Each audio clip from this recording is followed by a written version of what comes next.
신앙이라고 하는 것은 우리 인간을 강하게 하기도 하고 약하게 만들기도 하는 것 같습니다. 때로는 사람을 지혜롭게 만들기도 하고 어리석게 만들기도 합니다. 소식을 접했는지 모르겠습니다만 지금 그 신천지 쪽에서는 그 김만희 씨의 회견으로 아마 큰 혼란에 빠진 것 같습니다. 그 부인으로 사실혼 관계라고 이렇게 들었는데요. 그가 이제 지난 시간을 되돌아보면서 그 회견을 했습니다. 그의 회견 내용을 보니까 신천지는 이 땅에서 없어져야 할 종교 사기 집단이다.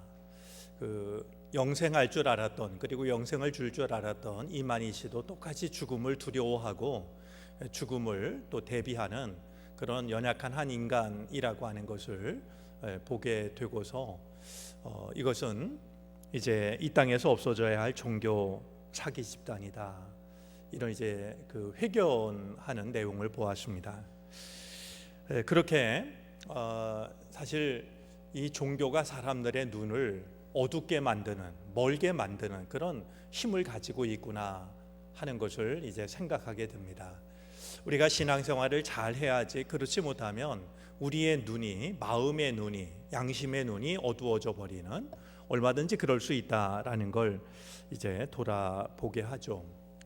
그런가 하면 그 리원양이었나요? 그 우한에 그 이번에 코로나19 환자들을 끝까지 돌보다가 숨진 의사가 있습니다. 그는 이런 위험을 가장 먼저 알아차렸고 또 알렸고, 그런 감염의 위험에도 불구하고 환자들을 돌보다가 젊은 나이에 세상을 떠났는데, 그의 죽음이 이제 안타까운 이유는 여러 가지가 있지만 그 중에 마음이 갔던 것은 그가 이제 크리스찬이었다라는 그런 짧은 말 때문이었습니다. 아마 그도 얼른 피하면 피할 수 있었고, 그냥 나나 우리 가족들이 안전하기만을 바랬다고 한다면 그런 일은 겪지 않아도 좋았고, 얼마든지 그런 길이 있었지만 하나님을 믿는 사람으로서 하나님이 이 어려울 때에 나를 이곳에 있게 하신 이유가 바로 그들을 돌보라고 하는 것이다. 이런 마음을 가지고 끝까지 그 땅을 지키다가 세상을 떠났으니 이 신앙이 얼마나 정말 우리 한 인간을 강하게 하는 것인가, 이런 생각도 아울러 해보게 됩니다. 요즘 이 코로나19로 인해서 우리의 일상의 삶이 이렇게 바뀔 만큼 많은 변화를 우리가 경험을 합니다. 그런데 한 가지 당연하지만 이제 한 가지 마음속에 드는 질문, 중요한 질문이 한 가지가 있습니다. 이 코로나 바이러스, 코로나19의 위험성은 얼마나 큰지 사실 아직 잘 모릅니다. 그런데 이 코로나19로 인해서 전 세계가, 그리고 우리나라가 뭐 경제로부터 이 생활하는 습관까지 이렇게 바뀌는 것을 보면서 우리가 건강에 대해서는 그렇게 민감하게 반응을 하는데 우리들의 마음에 대해서는, 우리들의 영혼에 대해서는, 우리들의 믿음에 대해서는 우리가 이렇게 민감하게 반응해 본 적이 있는가 하는 질문을 하게 됩니다. 정말 우리가 이런 건강에 대해서는 이렇게 두려워할 만큼 민감한 반응을 보이고 있는데, 우리가 과연 올바른 삶, 의미 있는 삶, 혹은 믿음, 이런 것에 대해서 이만큼 우리가 심각하게 생각해 본 적이 있는가? 그렇다고 한다면 이 천칭 저울에다가 말이죠, 우리들의 건강을 올려놓고 믿음을 올려놓으면 우리들의 믿음이 새털처럼 가벼운 거 아닌가? 이제 이런 생각도 떨쳐내기가 참 어렵습니다.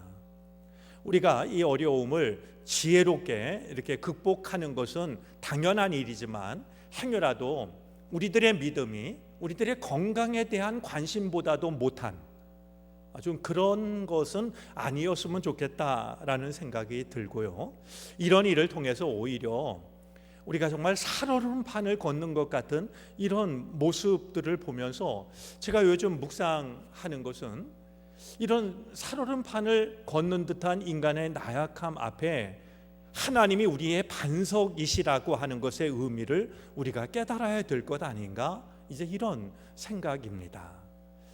우리가 너무 지나치게 두려워하고 우리들의 신앙마저도 약해지거나 흔들리는 것이 아니라, 이 모두가 두려워하고 있는, 그야말로 진짜 여러분들 살 얼음판을 걸어보셨는지 모르겠는데요, 저는 어릴 적에 살 얼음판을 걸어본 적이 있습니다.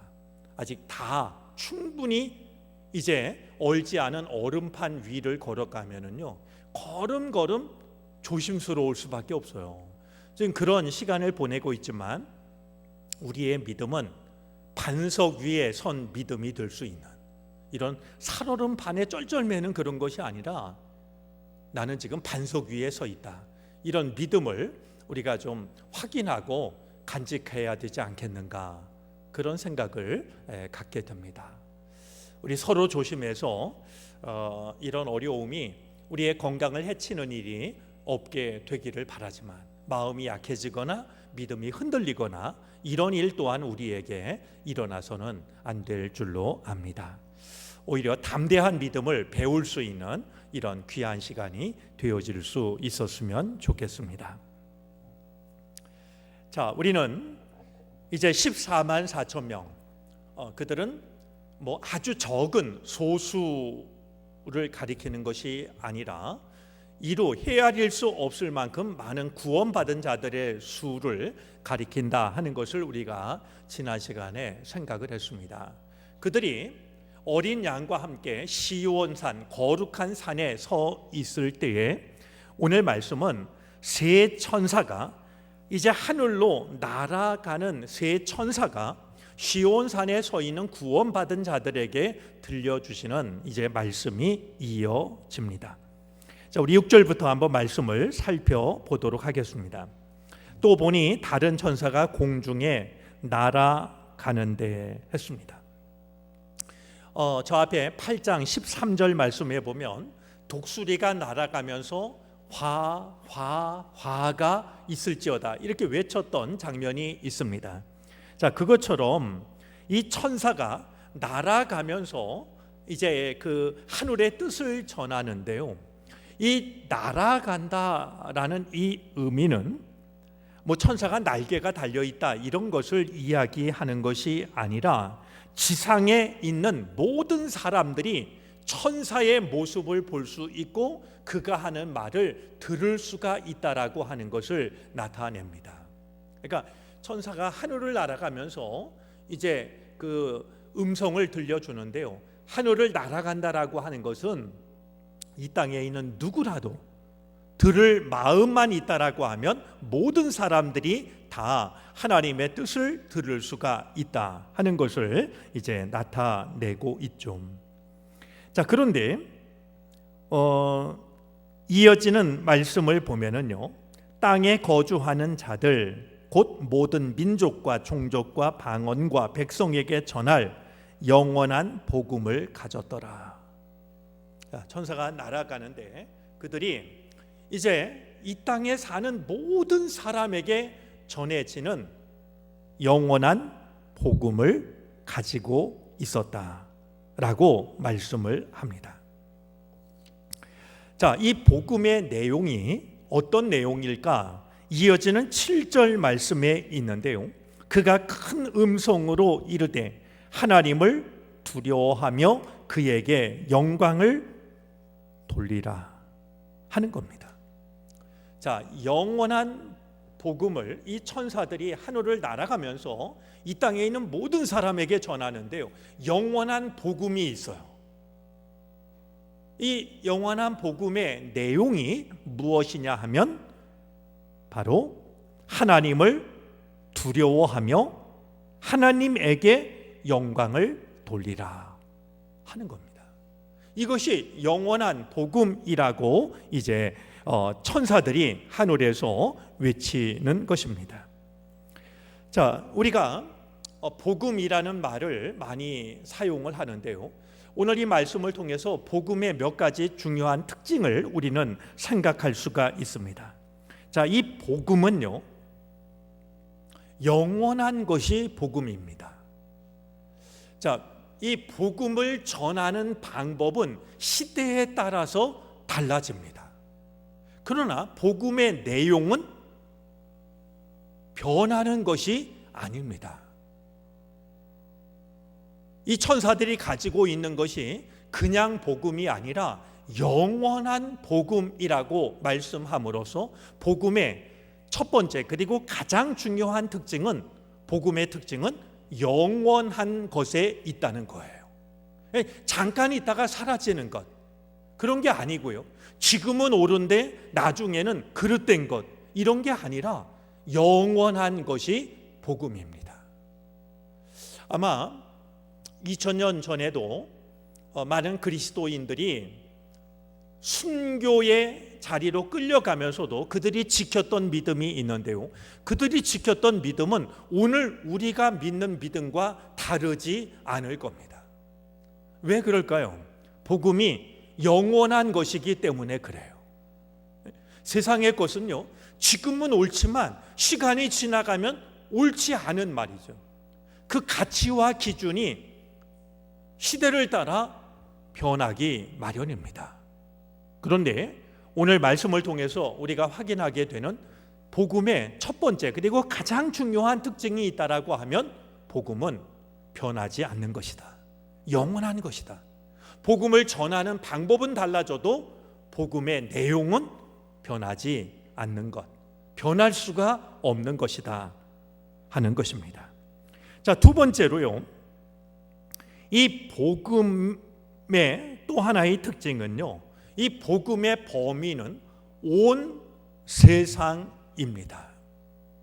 말씀드린 6절이 그것을 우리에게 일러주고 있는데요, 천사가 공중에 날아가면서 모든 민족, 종족, 방언, 백성에게 전할 복음을, 영원한 복음을 가지고 있다라고 이렇게 말씀함으로써 이 복음의 범위가 말이죠, 어떤 한 나라, 어떤 한 민족, 어떤 한 종교 안에 갇혀 있는 것이 아니라 모든 세상 모든 사람들에게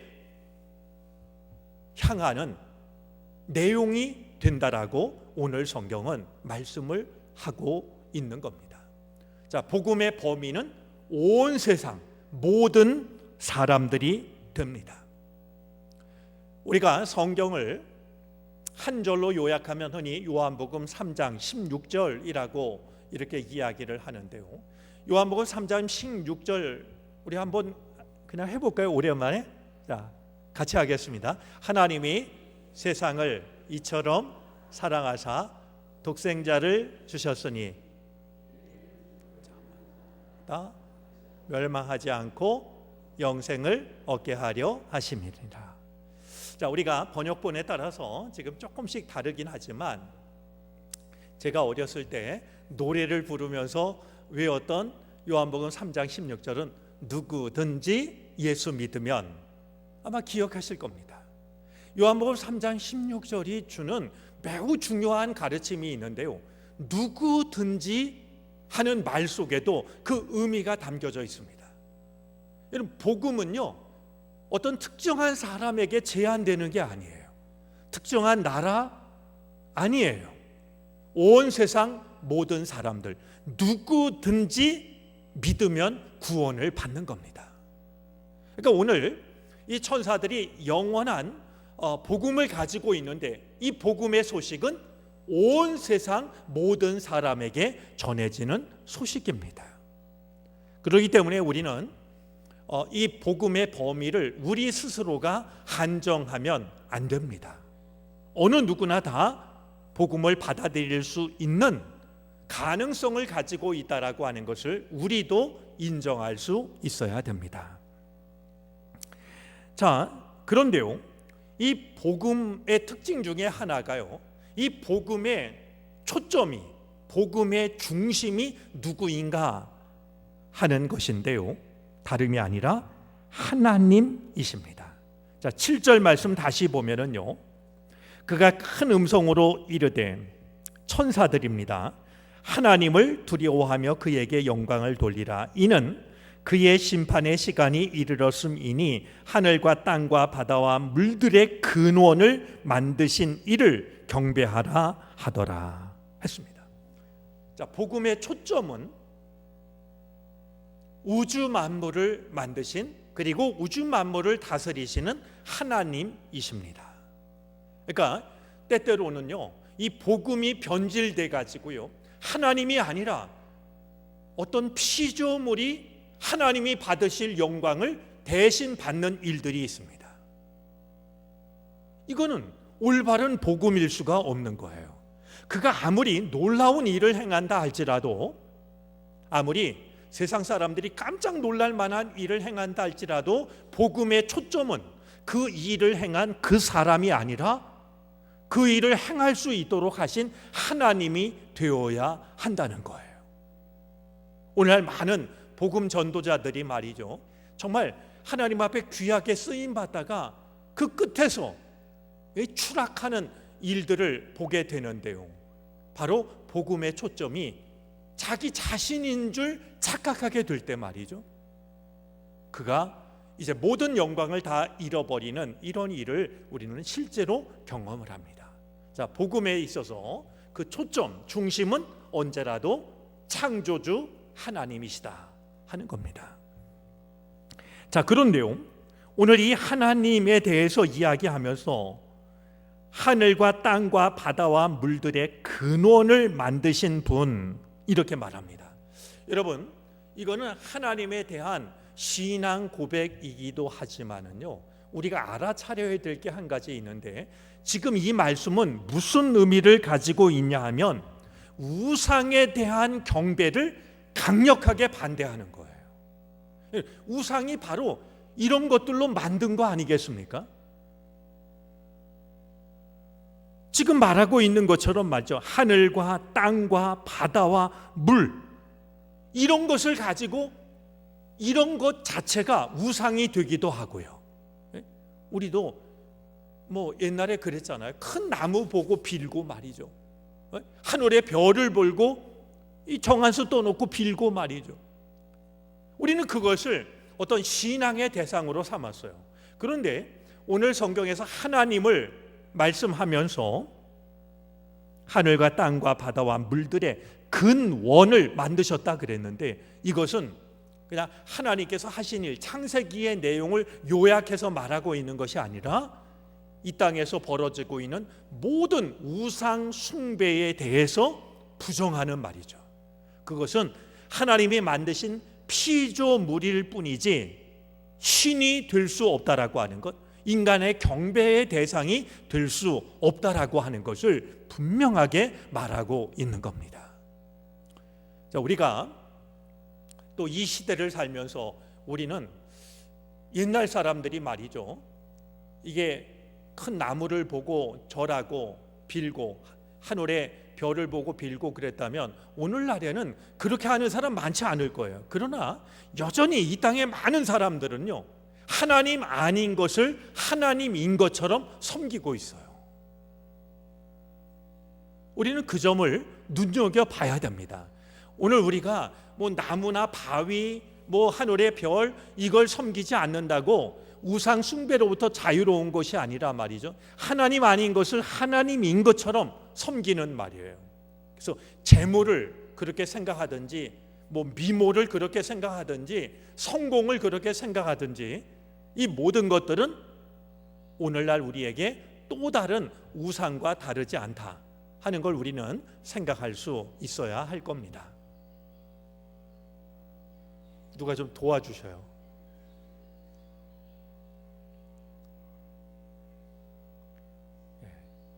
그냥 저럴 때 핸드폰을 던지고 싶은데 그러지 못하고 말이죠.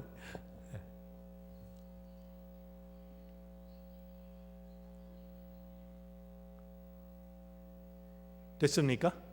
네.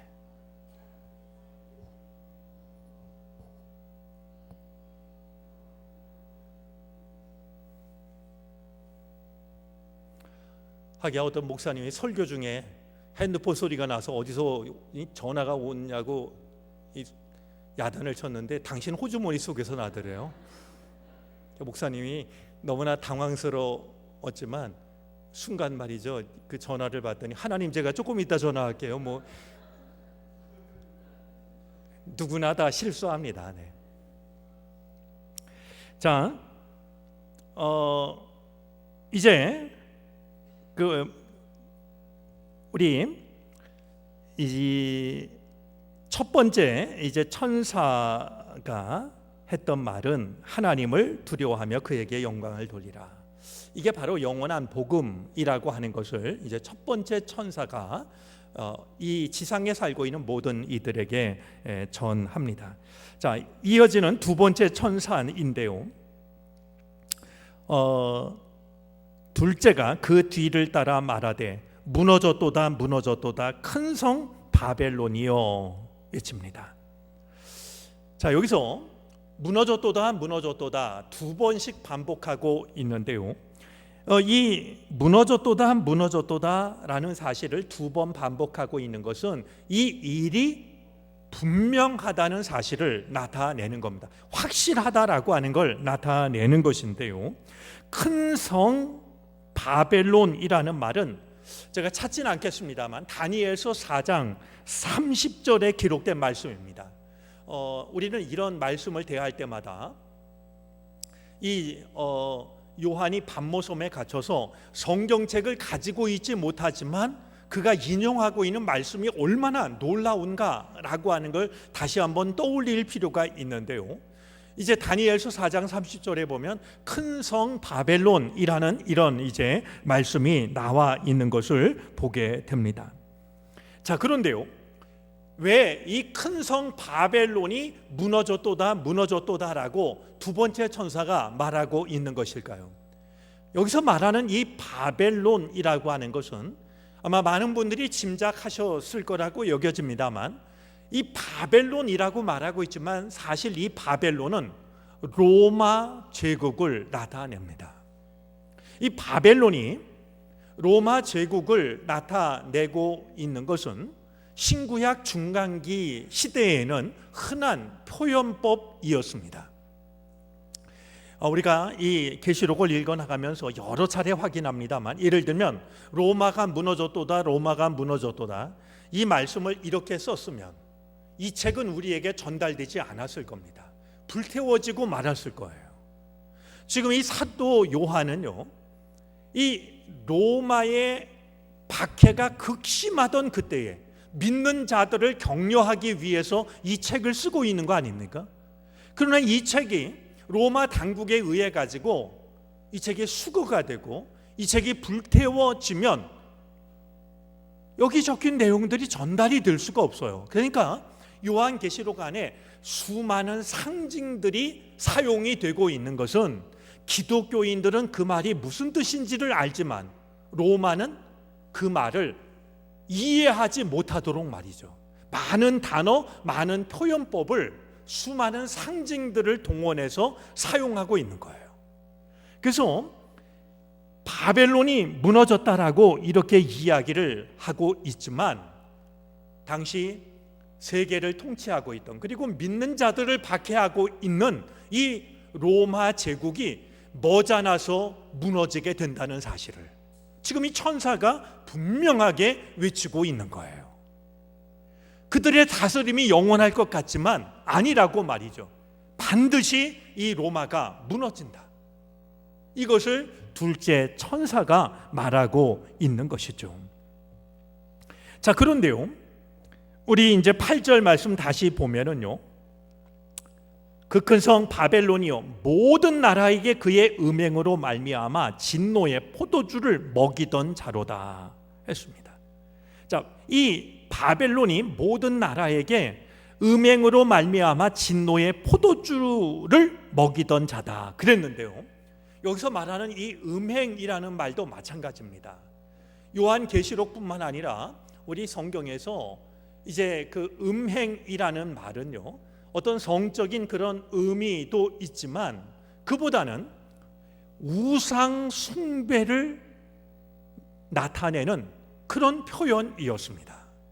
그러니까 하나님을 떠나서 하나님 아닌 것을 하나님인 것처럼 섬기는 것을 음행이라고 우리 구약의 예언자들로부터 말이죠, 요한계시록에 이르기까지 하나님을 떠나 하나님 아닌 것을 섬기는 것을 음행, 행음 이렇게 표현을 했어요. 그런데 오늘 8절 말씀에 보니까 이 큰 성 바벨론이 무너질 수밖에 없는 이유를 말하는데, 모든 나라에게 그의 음행으로 말미암아 우상 숭배로 말미암아 진노의 포도주를 먹이던 자다. 이 로마가 어떤 포도주를 먹입니까? 어떤 포도주를 먹였냐면 가장 강력한 포도주를 먹였는데요, 바로 황제 숭배라고 하는 말이죠. 이 로마가 여러 지역 여러 나라를 이제 정복하고서요, 이제 그 여러 나라 여러 그 민족을 통치하기 위한 하나의 통치술로 선택했던 것이 황제 숭배였어요. 황제 숭배를 하게 함으로써 그들을 다 자기네 지배권 안으로 끌어들이려고 했던 것이죠. 오늘 성경 말씀대로 말이죠, 이 바벨론 로마는 음행으로 우상 숭배로 독한 진노의 포도주를 먹이던 자다. 이렇게 로마가 했던 일을 말하고 있습니다. 자, 이제 세 번째 천사인데요, 9절입니다. 또 다른 천사 곧 셋째가 그 뒤를 따라 큰 음성으로 말하되. 자, 계속해서 이제 큰 음성이라는 말이 반복이 되는데요, 큰 음성이라는 말은 볼륨이 높다 이런 뜻보다도 그가 전하는 메시지가 중요한 메시지라고 하는 것을 이제 상징합니다. 자, 세 번째 천사도 중요한 내용을 말하는데, 만일 누구든지 짐승과 그의 우상에게 경배하고 이마에나 손에 표를 받으면, 우리 13장에서 이제 그 짐승이 했던 일을 우리가 생각을 했는데요, 그런 표를 받으면 그도 하나님의 진노의 포도주를 마시리니 그 진노의 잔에 섞인 것이 없이 부은 포도주라 했습니다. 자, 우상에게 경배하고 이마에나 손에 표를 받으면, 기억하십니까? 이마에 짐승의 표를 받는다는 것은 생각이 그러하다는 것이고, 손에 표를 받는다라고 하는 것은 생활이 그러하다는 거예요. 네? 그들을 따라간다라고 하는 것인데, 그런 자들도 하나님의 진노의 포도주를 마시게 되는데, 그 진노의 잔에 섞인 것이 없이 부은 포도주라 했습니다. 자, 짐승의 미혹에 넘어가서 하나님의 인치심을 받는 대신에 짐승의 인치심을 받는 자들은 진노의 포도주를 마시게 되는데, 이 포도주는 어떤 포도주냐 하면 섞인 것이 없이 부은 포도주라 했습니다. 자, 섞인 것이 없는 포도주라는 이 말은요, 그들이 받을 심판이 얼마나 강한 것인가 하는 것을 나타냅니다. 왜냐하면 저는 포도주를 어떻게 마시는지 잘 모릅니다만, 그 당시에 포도주는요, 포도주 원액과 물을요 1대1로 섞어서 마시기도 했고요, 1대3으로 섞어서 마시기도 했다는 거예요. 근데 이제 짐승의 표를 받고 하나님을 경배하는 대신 짐승을 경배하는 말이죠, 이 우상을 경배하는 그들은 아무것도 섞지 않은 포도주를 진노의 잔에 받아서 마시게 된다라고 말씀을 하는 거예요. 그러니까 이 물을 타지 않은 포도주가 얼마나 독하고 진하겠어요. 그것처럼 그들이 받을 심판이 참으로 중한 심판이라고 하는 것을 말하고 있습니다. 자, 그런데요, 하나님을 경배하는 대신에 이제 우상을 경배하고 짐승을 따르는 그들이 받을 심판의 내용이 셋째 천사의 말을 통해서 이어집니다. 거룩한 천사들 앞과 어린 양 앞에서 불과 유황으로 고난을 받으리니 했습니다. 이런 불과 유황이라는 말을 들으면 떠오르는 장면이 있지 않습니까? 네, 소돔과 고모라 성입니다. 이제 하나님을 경배하는 대신 세상의 것을 경배하는 자, 하나님의 뜻을 따르는 대신에 세상의 헛된 것을 쫓는 자, 그래서 하나님의 거룩하심의 인치심을 받는 것이 아니라 짐승의 표를 받는 자들에게는 바로 불과 유황의 심판이 임하게 된다. 아브라함과 롯이 헤어질 때 보면요, 롯이 자기 눈에 좋아 보이는 곳을 선택해요. 그래서 물도 많고 이제 풀도 많은 요단 동쪽을 향해서 길을 떠납니다. 인생에 있어서요, 내게 이익이 되는 선택을 잘하는 건 중요해요. 그런데 이 롯의 선택에 있어서 결정적인 문제가 있었는데요, 우리 창세기 13장 말씀을 보면 이 롯이 자기 눈에 좋아 보이는 것을 쫓아갔는데 거기까지는 잘한 것 같아요. 그런데 자신의 선택이 소돔과 고모라로 이어지고 있다는 사실을 몰랐어요. 그러니까 사람들이 그런 거 아니겠어요? 지금 내가 하고 있는 선택이 옳은 것 같아요. 이게 나한테 이익이 되는 것 같아요. 그래서 그 선택을 하는데 그 선택이 나의 삶을 소돔과 고모라로 멸망의 땅으로 이끌어가고 있다라고 하는 것을 모르는 게 인간의 문제예요. 아마 짐승의 표를 받은 자들도 이 시대는 이렇게 해야 살아남을 수 있어, 이렇게 해야 나한테 이익이 될 수 있어, 그런 마음이었을 거예요. 그런데 그들에게 임할 심판의 내용을 보니까 소돔과 고모라에 임했던 심판이 그들에게 임하게 된다라고 말씀을 하고 있는 겁니다. 우리 이 불과 유황은요, 요한계시록 19장 한번 보시겠습니까? 19장 20절입니다.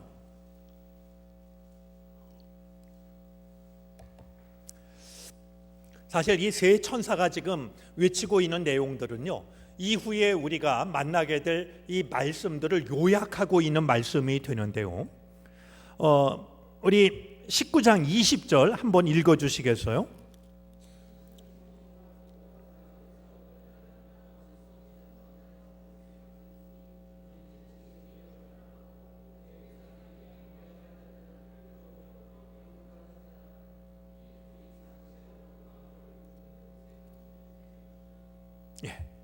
그러니까 믿는 자들을 잘못된 곳으로 이끌었던 그들이 던져질 곳이 어디냐 하면 뭐라고 말씀하고 있어요? 유황불 붙는 못에 던져졌다, 연못에 던져졌다, 이렇게 이제 말씀을 하고 있는 것을 보게 됩니다. 우리가 앞으로 이어지는 말씀을 통해서 세 천사의 말이 어떻게 성취가 되고 있는지를 살펴보도록 하겠습니다. 자, 오늘 우리가 읽고 있는 이 세 천사, 세 번째 천사가 하는 말은요, 성경에서 말하고 있는 가장 강경한 저주를 표현하고 있는데요, 우리 말씀의 마지막 그 본문인 11절, 우리 마지막 말씀을 보면은요, 짐승과 그의 우상에게 경배하고 그의 이름표를 받는 자는 누구든지 무엇을 하게 됩니까? 밤낮 쉼을 얻지 못하더라 그랬습니다. 이런 사실은 이보다 더 무서운 심판이 무엇이 있을까 하는 생각이 듭니다. 여러분, 우리가 낮에 열심히 일해가지고 아무리 피곤해도 밤에 쉬니까 다음날 또다시 일어나는 거 아니겠어요? 근데 밤낮 쉼이 없다라고 하면 말이죠, 여러분, 이거보다 끔찍한 일이 어디 있겠어요? 그런데 짐승에게 경배한 이들에게 주어지는 심판은 여러 가지가 표현되고 있지만 한 가지 분명한 건 그들에게는 밤낮 쉼이 없을 것이다 하는 겁니다.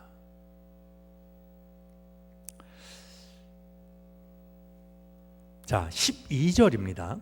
성도들의 인내가 여기 있나니 그들은 하나님의 계명과 예수에 대한 믿음을 지키는 자니라. 여러분들, 우리 요한계시록 공부하면서 마음에 새겨서 잊지 말아야 될 것 중에 한 가지 다시 한번 만나게 되는데요, 요한계시록이 우리에게 알려주는 매우 중요한 사실이 있어요. 믿음과 인내는 같은 거라는 거예요. 요한계시록에서 우리가 지금 몇 번째 만나고 있는데요, 요한계시록 말씀이 우리에게 가르쳐주는 중요한 가르침 중에 하나가 뭐냐 하면 믿음과 인내는 같은 거라는 거예요. 믿음이 있으면 인내할 수 있고요, 인내하는 것이 믿음이라는 거예요. 믿음이 따로 있고 인내가 따로 있는 게 아니라 믿음과 인내는 서로 다른 두 단어지만 의미로 보자면 하나입니다. 우리가 믿음이 있다면 내게 있는 믿음으로 인내할 수 있어야 됩니다.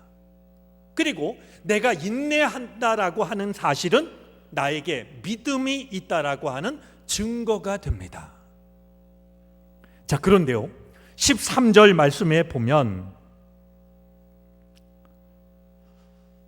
인내의 끝에 우리는 뭐 인내는 쓰나 열매는 달단가요? 뭐 그런 말이죠. 우리 공부할 때 뭐 이렇게 써서 붙였던 말 중에요. 그런데 성경이 말하는 인내의 끝이요, 사실은 순교일 때도 있어요. 우리들의 믿음의 선조들은요, 이 인내의 끝에 죽음이 나를 기다리고 있다 할지라도 인내의 길을 걸어갔어요. 그런 시절이 있었어요. 그런데 오늘 13절이 그것을 말하는 거예요. 또 내가 들으니 하늘에서 음성이 나서 이르되 기록하라. 지금 이후로 주 안에서 죽는 자들이 복이 있다 하시매, 성령이 이르시되 그러하다. 그들이 수고를 그치고 쉬리니 이는 그들이 행한 일이 따름이라 하시더라 말씀합니다. 자, 지금 이후로 주 안에서 죽는 자들이 복이 있다 말씀하시는데요, 주 안에서 죽는 자들이 누구일까?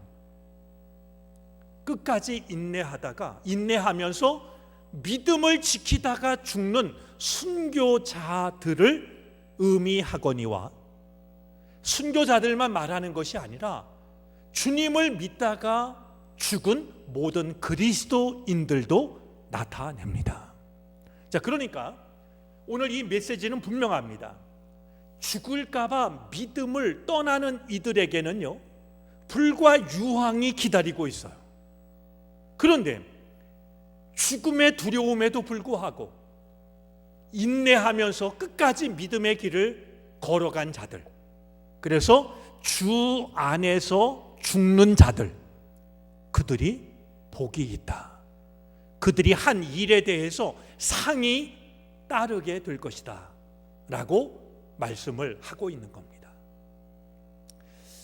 시간 때문에 많은 얘기를 할 수 없지만 여러분들이 이 순교를요, 거창한 것으로 생각하지 마시고요, 이 시대에 있어서 우리가 감내해야 될 순교 중에 하나는요, 손해라고 하는 게 있어요. 손해. 이 손해는 금전적인 손해만을 말하는 게 아니에요. 때로는 내 마음의 손해, 내 영향력의 손해, 내 지위의 손해, 많은 손해가 있는데요, 이 시대에 있어서 우리가 마주해야 될 순교의 의미 중에 아마 가장 영향력이 큰 것은 손해일 거라고 여겨져요.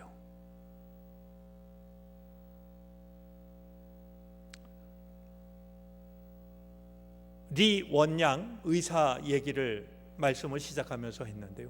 그가 손해를 보지 않으려고 했다라고 하면 그는 우한에 남아 있을 필요가 없는 거죠. 우리가 주님을 믿는 사람이라고 하면 유형 무형의 손해를, 어려운 시절에 믿는 자들이 순교를 각오하고서 끝까지 믿음의 길을 걸어갔던 것처럼요, 우리도 유형 무형의 손해를 감수하면서 믿음의 길을 걸어가는 것이 우리에게 필요해요.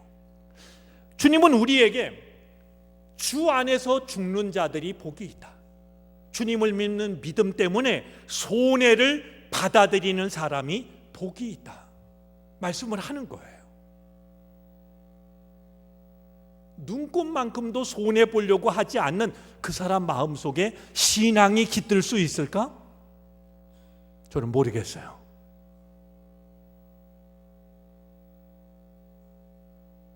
오늘 우리가 순교의 위험이 없어서 순교에 대해서 너무 쉽게 말하고 아유 당연하죠, 그럴 게 아니라 오늘 이 시대의 순교는 손해일 수 있다라고 하는 것.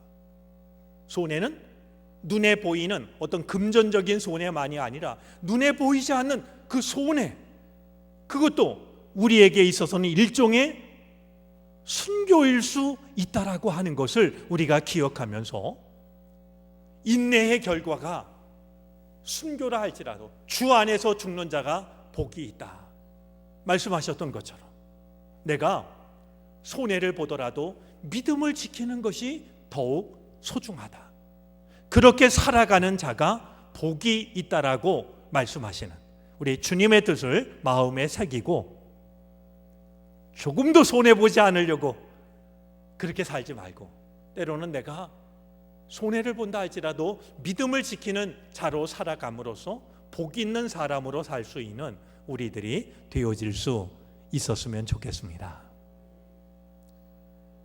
아마 다들 멋진 여행을 계획하고 있을 때 내가 주님 앞에 나와서 뭔가 작은 봉사를 하는 것도 손해이고 순교일 수 있습니다.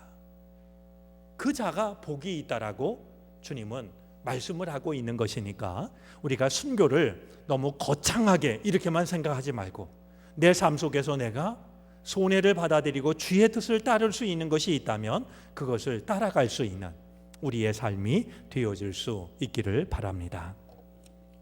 기도하겠습니다. 하늘을 나는 천사들이 외치는 소리를 우리도 듣습니다. 하나님을 두려워하고 하나님께 영광을 돌리는 것, 그것이 영원한 복음이라 하셨사오니 주여 우리로 하여금 하나님을 두려워하며 하나님께 영광을 돌리는 삶을 끝까지 살게 하여 주시옵소서. 우리도 걸어가야 할 믿음의 길, 인내의 길, 순교의 길이 있음을 알게 하여 주셨사오니 주여 그 길을 걸어갈 수 있는 믿음의 용기도 허락해 주시옵소서. 예수 그리스도의 이름으로 기도를 드립니다. 아멘.